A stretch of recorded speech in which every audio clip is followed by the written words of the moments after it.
All 54 presidents of CAF's member associations are in Cairo to map the way forward for the game of football on the African continent.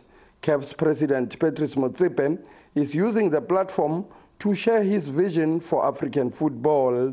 The three-day meeting that started on Wednesday ends on Friday. Infrastructure development was one of the cornerstones of Motsepe's election manifesto earlier this year.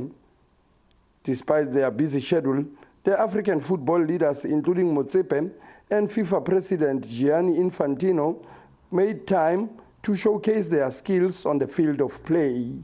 Totally unfit. I think the mind and the heart is bigger than the fitness, but it's an opportunity to get the different presidents of the 54 countries and various other football stakeholders to. It's a team building exercise, and so when we are in meetings at times and there are different views and there's this strong and a good personal relationship, it builds towards working together. Motsepe alongside Infantino were some of the football authorities that officially opened the refurbished technical center of the Egyptian Football Association.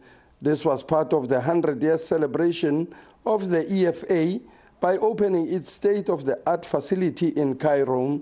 But the CAF president has warned about neglecting far-flung areas across the continent. World-class.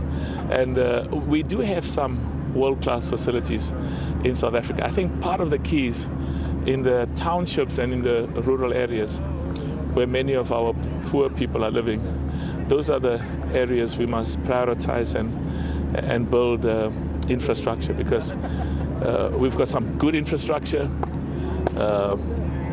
in the urban areas, and our stadiums are good, but we need to allocate more resources in the rural areas and more so where our poor people live.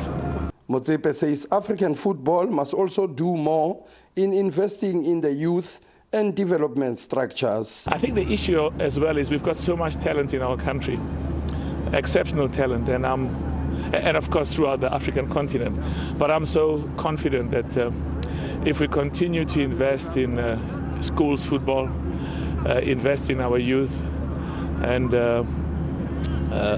the people who are involved in football, the club owners do really good work, and all of us working together to make South African football amongst the best in the continent and amongst the best in the world, as well as make African football amongst the best in the world. And I'm confident that over time we'll have a lot to be proud of. A lot of African countries still do not have proper stadiums that meet the required FIFA standards, and nations were forced to play their home matches elsewhere.